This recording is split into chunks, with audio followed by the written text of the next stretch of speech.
Struggling cowboy saved a stolen child, not knowing it was the sheriff's daughter. Jack Torrance had been starving for 3 days when he decided to steal from 3 armed strangers.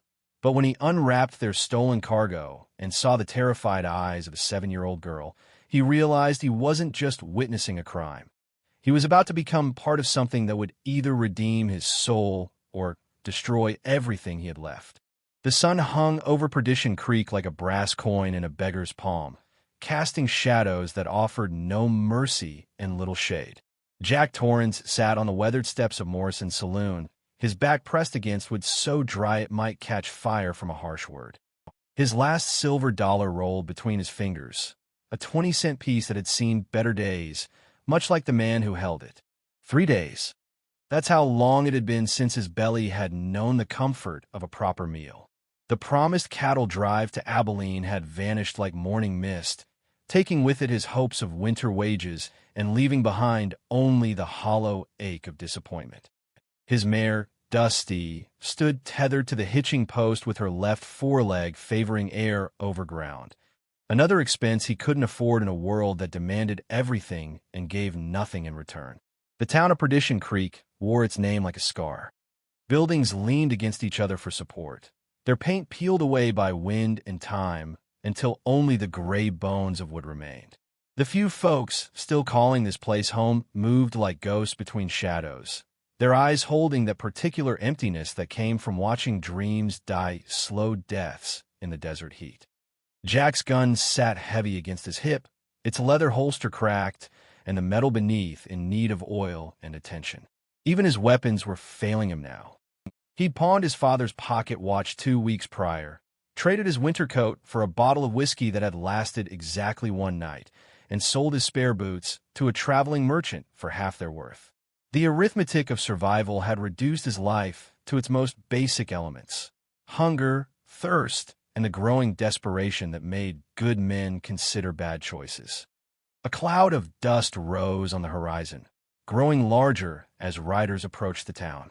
Jack watched without much interest until the group drew closer, revealing 3 men on horseback with something bundled and secured behind one of their saddles. They rode with the careful alertness of men carrying secrets, their eyes scanning the empty street like wolves testing the wind. The lead rider was a mountain of man with arms like tree trunks and a beard that hadn't seen a razor in months. His companions were cut from similar cloth, hard faces weathered by sun and circumstance, the kind of men who'd learned early that the world owed them nothing and had decided to collect payment anyway. They dismounted outside the saloon, and Jack caught sight of what they carried. At first glance, it looked like supplies wrapped in canvas and rope. But something about the way they handled it, the gentle care mixed with nervous glances, told a different story. The bundle was roughly the size of a sack of grain, but it moved with the subtle rhythm of breathing. The bearded man spoke in low tones to his companions, words Jack couldn't catch but understood in their essence. These were men planning their next move, counting their profits before the sale was made. Whatever they carried was valuable enough to bring them to this dying town, valuable enough to risk the attention that strangers always drew in places like Perdition Creek. Jack's stomach chose that moment to remind him of its emptiness, a hollow growl that seemed to echo off the silent buildings around him. His fingers tightened around the 20-cent piece, feeling its inadequate weight against the magnitude of his need. Rent was due at the boarding house. Dusty needed grain and veterinary attention. His own body was starting to consume itself, leaving him dizzy and weak when he stood too quickly. The moral calculations that had once seemed simple now blurred like heat shimmer on summer roads. He'd been raised to respect other men's property, to earn his way through honest work, to sleep with a clear conscience even if his pockets were empty. But conscience was another luxury that required a full belly to maintain. The 3 riders finished their conversation and headed into the saloon, leaving their horses and their mysterious cargo unguarded in the fading afternoon light.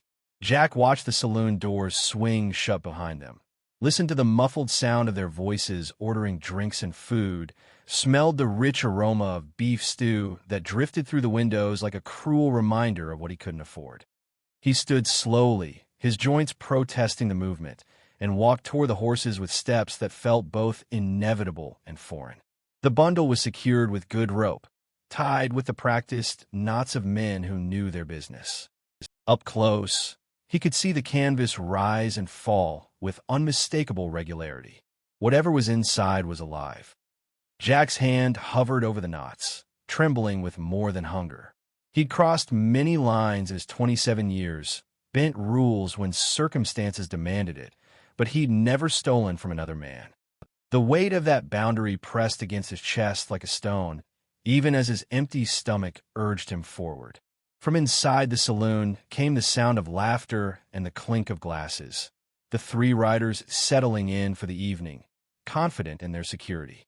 The street remained empty except for Jack and the horses and the terrible decision that hung between them like smoke in still air. His fingers touched the rope, feeling its rough texture against skin made sensitive by desperation. Whatever lay beneath that canvas might be worth enough to buy food, shelter, and time. Time to find honest work, to set things right, to return to the man he'd been before hunger had started whispering its poison in his ear. The bundle shifted slightly, and Jack froze. For a moment that stretched like eternity, he stood there with his hand on another man's property and his soul balanced on the edge of a knife, wondering if redemption was something a man could buy back once he'd sold it for the price of survival. Jack thought he was stealing supplies to keep from starving, until the bundle moved, and he heard the soft whimper of a child who'd been torn from everything she'd ever known. The moon hung like a broken promise over the Badlands, casting silver light across a landscape that seemed carved from bone and shadow. Jack had followed the three riders for 2 hours, keeping his distance while Dusty picked her way carefully across the rocky ground. His mare's limp had worsened, but she pressed on with the stubborn loyalty that horses showed to men who had nothing left to give but their own broken dreams. The riders had made camp in a natural depression between two red rock formations, sheltered from the wind and hidden from any casual observer.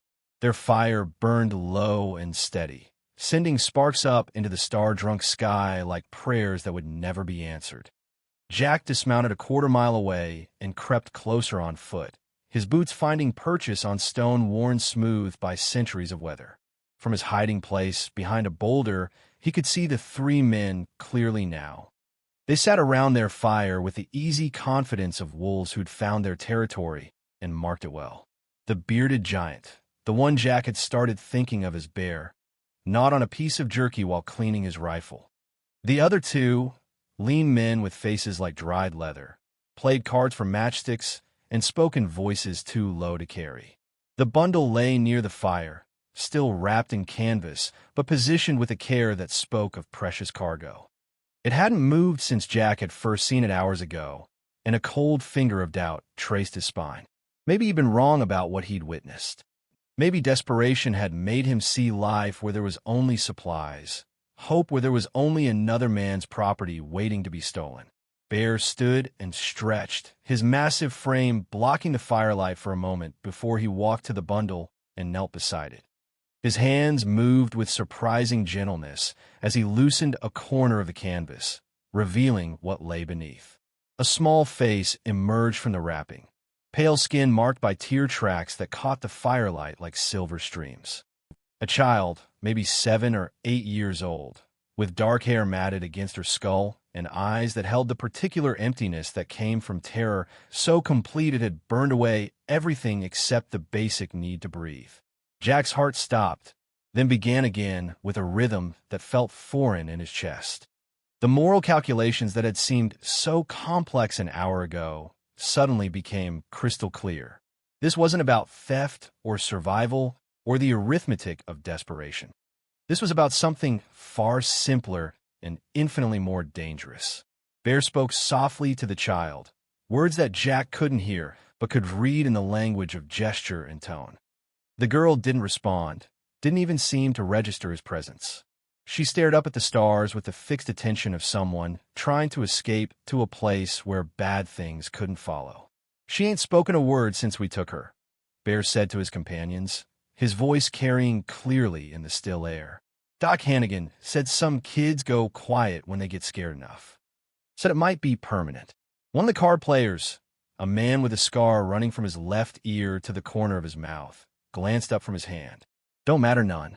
Her daddy's still the sheriff, and sheriffs still pay good money for their little girls. Quiet ones might even be worth more, less trouble on the trail. The third man, younger than the others with nervous hands that couldn't stay still, shifted uncomfortably. Maybe we should have asked for more than 500. Sheriff Whitmore's got that silver mine money behind him. Could probably go as high as 1,000 if we played it right.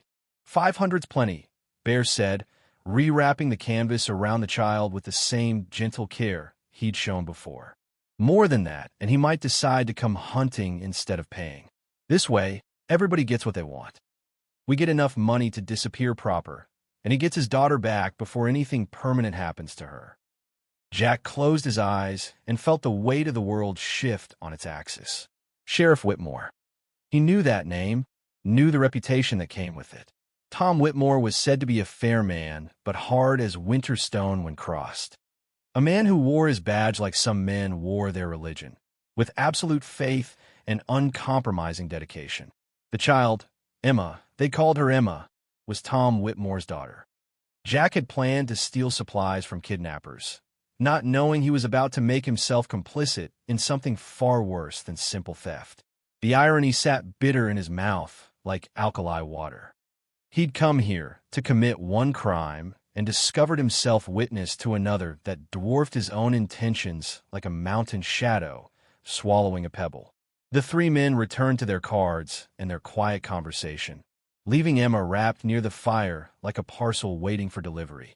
Jack watched her for long minutes, noting the way her small chest rose and fell with the shallow breaths of exhausted sleep, the way her fingers clutched at the edge of the canvas as if it were the only solid thing left in a world gone suddenly liquid and uncertain.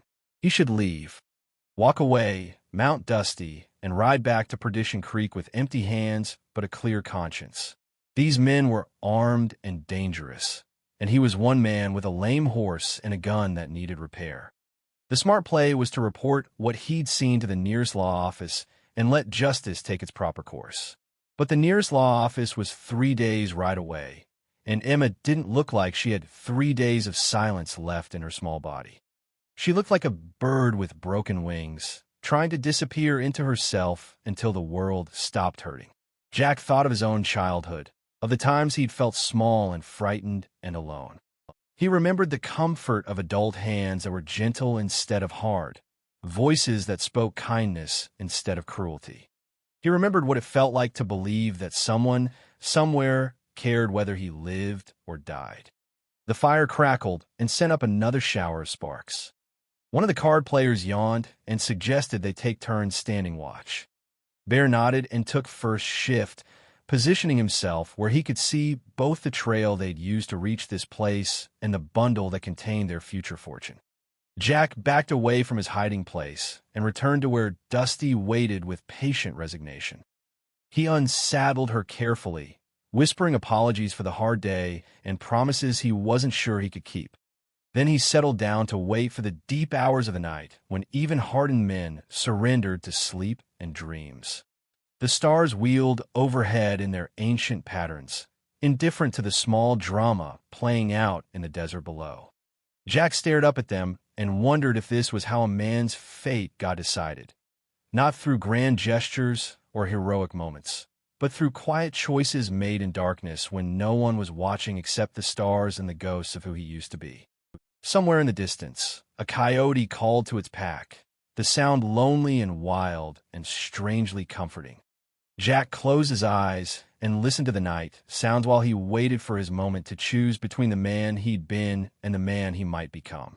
For 6 days, Jack protected a child who spoke only in whispers, not knowing that every word she uttered was painting a target on his back that stretched across 3 counties.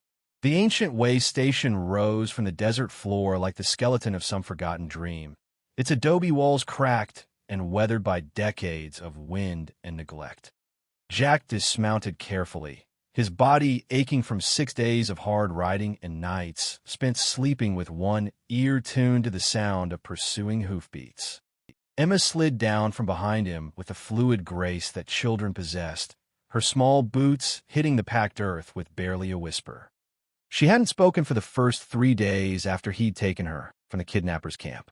Jack had moved through those initial hours like a man walking through fire, expecting at any moment to feel bullets tear through his back or to hear the thunder of horses carrying vengeance across the wasteland. But the rescue had gone cleaner than he'd dared hope. The 3 men drunk on their own success and sleeping deep when he'd cut Emma free and led her to where Dusty waited in the darkness. Now, 6 days later, Jack understood that the easy part was behind them. The hard part was figuring out how to stay alive long enough to get Emma home to her father, especially when that father was Sheriff Tom Whitmore, and every lawman in 3 counties probably had Jack's name written on wanted posters by now. "Is this where we're going to sleep tonight?" Emma asked, her voice still soft as morning mist but growing stronger each day. She'd started speaking on the 4th day, tentative words that emerged like flowers pushing through desert hardpan. Each sentence felt like a small miracle to Jack, proof that some things could heal if given enough time and gentleness. "For a spell," Jack said, leading Dusty toward what remained of the station's water trough. "Dusty needs rest, and we both could use a proper meal instead of hardtack and hope." Emma nodded and wandered toward the ruins of what had once been the main building. Her torn blue dress, the same one she'd worn when the kidnappers took her, had been mended with strips of cloth torn from Jack's bare shirt. She looked like a wildflower growing in unlikely soil, resilient in ways that made Jack's chest tight with emotions he couldn't name. The way station told its own story of dreams abandoned and plans gone wrong. Jack could read the history in its bones, the optimistic placement near what had once been a well-traveled trail, the careful construction that spoke of men who'd believed in the future, the slow surrender to weather and time that marked so many ventures in this unforgiving land. "My papa used to bring me to places like this," Emma said, running her small hand along the cracked adobe wall. "He'd tell me stories about the people who used to live here, about why they came and why they left. He said every empty building was like a book with pages torn out." Jack's hand stilled on Dusty's saddle. It was the first time Emma had mentioned her father directly, and the words hit him like a physical blow. For 6 days, he'd managed to push aside the larger implications of what he'd done, focusing instead on the immediate needs of keeping them both alive and moving. But Emma's innocent mention of her papa brought the full weight of his situation crashing down like an avalanche. Sheriff Tom Whitmore, the name that every outlaw in the territory knew and feared. A man who'd built his reputation on the simple principle that justice delayed was justice denied. If the stories were true, Whitmore had tracked down killers across 2 states, had faced down entire gangs with nothing but his badge and his unwavering belief in right and wrong. And Jack had his daughter. "What kind of stories did your papa tell?" Jack asked, trying to keep his voice steady while his mind raced through possibilities and dead ends.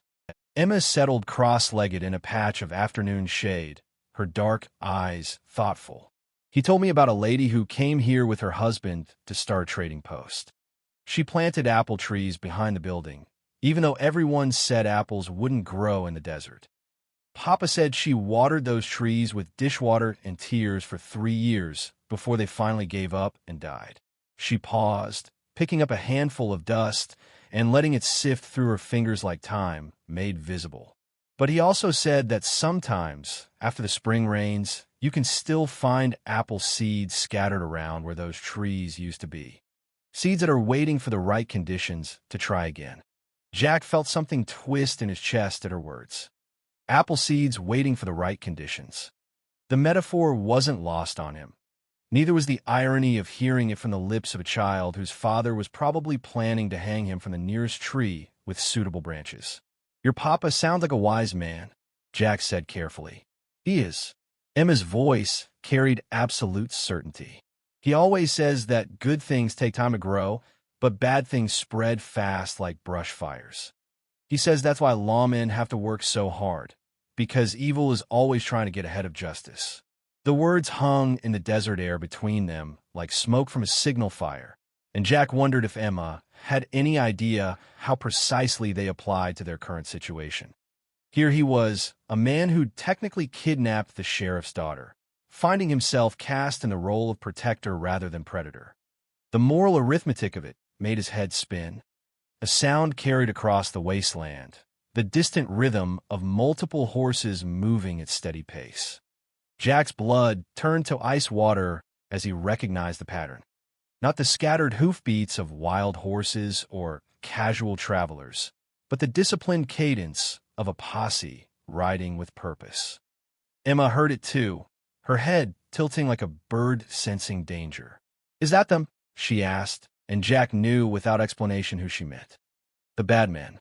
The ones who'd taken her from her bedroom window in the dark hours before dawn, who'd planned to trade her life for silver and then disappear into the lawless spaces between territories. "Could be," Jack said, his hand moving instinctively toward his gun before he remembered its questionable condition. "We need to move." But even as he spoke, he knew they were trapped. Dusty was lame and exhausted. Emma was a 7-year-old child who couldn't travel fast or far, and the approaching riders had fresh horses and the kind of determination that came from having nothing left to lose. The kidnappers had probably discovered Emma missing within hours of Jack's rescue attempt, and they'd been following his trail ever since. Emma stood and brushed the dust from her dress with movements that seemed older than her years. "If they catch us," she said quietly, "what will they do?" Jack looked down at her upturned face, at the trust shining in her dark eyes despite everything she'd endured, and felt the full weight of responsibility settle across his shoulders like a yoke. She was asking him to be honest with her, to treat her like someone capable of handling truth, even when that truth was sharp enough to cut. "I don't know," he admitted, "but I promise you this. They'll have to go through me first." The sound of hoofbeats grew closer, and Jack could make out individual horses now, could hear the jingling of spurs and the creak of leather that spoke of men who'd spent their lives in the saddle. 3 horses, maybe 4. Enough to make fighting a losing proposition, but not enough to make surrender a viable option. Emma reached up and took his hand, her small fingers wrapping around his callous palm with surprising strength. "My papa always says that sometimes the only way out is through," she whispered. "Maybe that's what we have to do." Jack squeezed her hand gently and led her toward the back of the ruined building, where the remains of the failed apple orchard lay scattered in the dust. Seeds waiting for the right conditions, he thought, and wondered if courage was something that grew the same way, slowly, in the darkness, until the moment came to break through into the light. Sheriff Whitmore arrived expecting to arrest his daughter's kidnapper. But sometimes the truth is more complicated than the law, and redemption wears the face of a desperate cowboy with nothing left to lose. The dust cloud on the horizon resolved into 7 riders, moving with the relentless precision of desert thunder. Jack counted badges glinting in the afternoon sun, a full posse led by a man whose straight-back posture in the saddle spoke of authority worn like second skin. Even at a distance, there was no mistaking Sheriff Tom Whitmore. He rode like justice itself, implacable and certain, closing the gap between them with the inevitability of sunset. Jack knelt behind the crumbling wall of the way station. Emma pressed against his side with her small hands still wrapped around his. She'd fallen asleep during their wait, exhaustion finally claiming what courage had sustained, and now she breathed with the deep rhythm of childhood dreams. Her face looked peaceful in sleep, unmarked by the trauma of the past week, and Jack found himself memorizing every detail.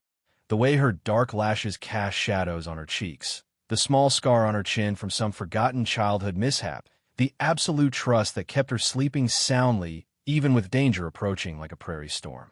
"Emma," he whispered, gently shaking her shoulder. "Your papa's coming." Her eyes opened immediately, the instantaneous alertness of someone who'd learned that safety was a luxury not always guaranteed. She sat up and peered through a gap in the adobe wall, her breath catching as she recognized the lead rider.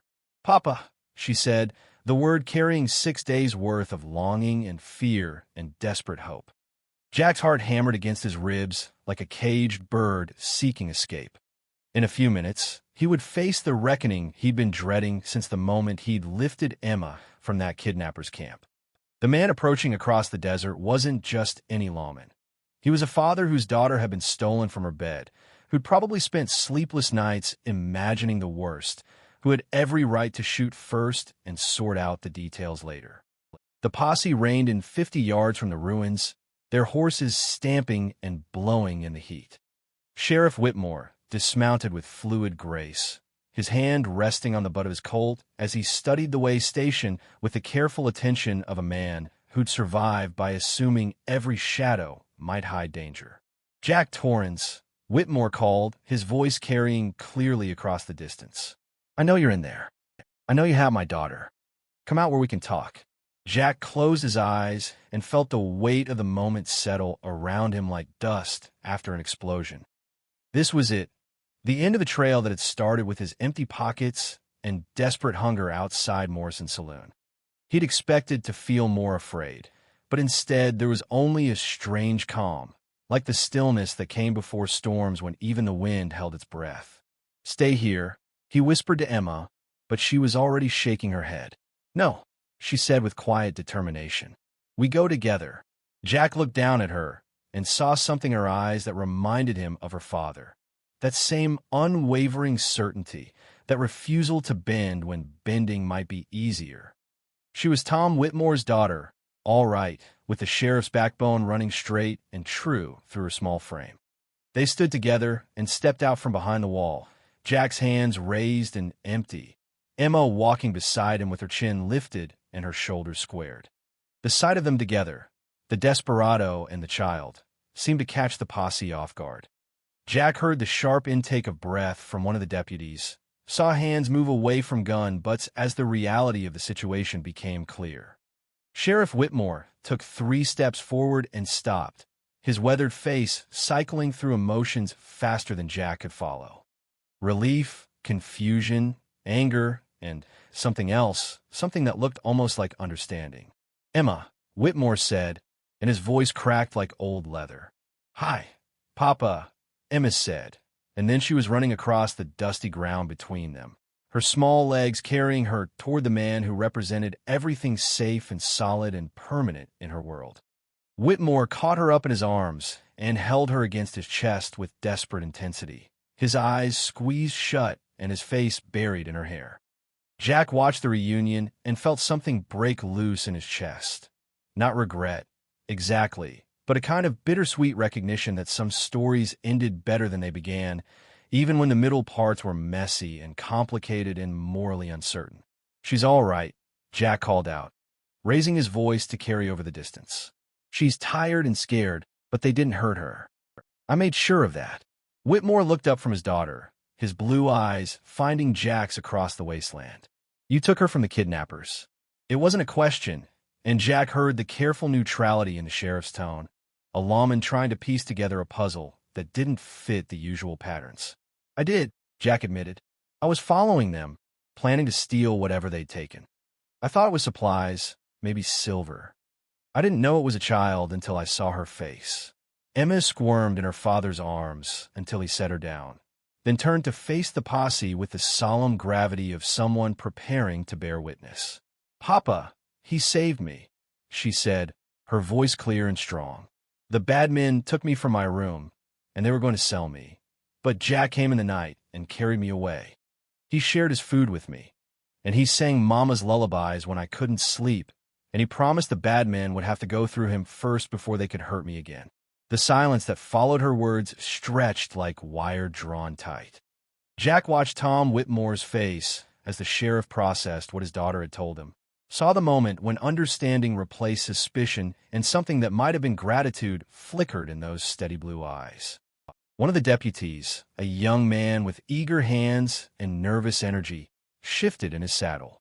"Sheriff, he's still a wanted man. The kidnapping charges were filed before we had all the facts," Whitmore interrupted, his voice carrying the authority of someone accustomed to being obeyed without question. He walked toward Jack with measured steps, stopping just outside arm's reach. "Emma tells me you've been protecting her for 6 days. That you took her away from men who meant her harm." Jack nodded, not trusting his voice to remain steady. She also tells me you're hungry, that your horse is lame, and that you've got no money for supplies. Whitmore's expression was unreadable, but his tone had shifted from interrogation to something that sounded almost like concern. Is that right? Yes, sir, Jack managed. The way I see it, Whitmore continued, a man who'd risk his life to protect a child he doesn't even know is exactly the kind of man I need wearing a deputy's badge.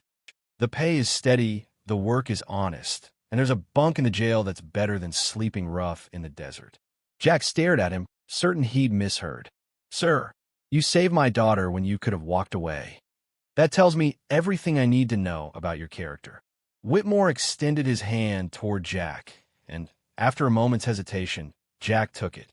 The sheriff's grip was firm and warm, the handshake of a man who'd made his decision and wouldn't be swayed from it. Emma clapped her hands together, her face bright with joy. Does that mean Jack can come home with us, Papa? If he wants to, Whitmore said, looking at Jack with raised eyebrows. Jack thought about the empty room at the boarding house in Perdition Creek, about the meals he couldn't afford and the future that had looked as bleak as winter sky. Then he looked at Emma's expectant face and her father's steady gaze, and felt something shift inside him like tectonic plates finding new alignment. I'd be honored, Sheriff, he said. The sun was setting as they prepared to ride back toward town, painting the desert sky in shades of forgiveness and hope. Emma insisted on riding with Jack on Dusty, her small arms wrapped around his waist and her voice chattering about all the things she wanted to show him when they got home. Her collection of interesting rocks, the kitten that lived in the stable, the apple tree her mother had planted behind their house that actually grew despite everyone saying it was impossible. As they rode toward the horizon, Jack found himself thinking about seeds scattered in desert ground, waiting for the right conditions to take root and grow. Sometimes salvation came not from running away from your mistakes, but from facing them with courage and discovering that the world was more complicated than simple mathematics of right and wrong. Behind them, the abandoned way station settled into evening shadows, its broken walls holding the memory of their strange convergence. The place where a desperate cowboy learned that redemption could wear a badge, and where a father discovered that sometimes the men who looked most like outlaws carried the truest hearts of all.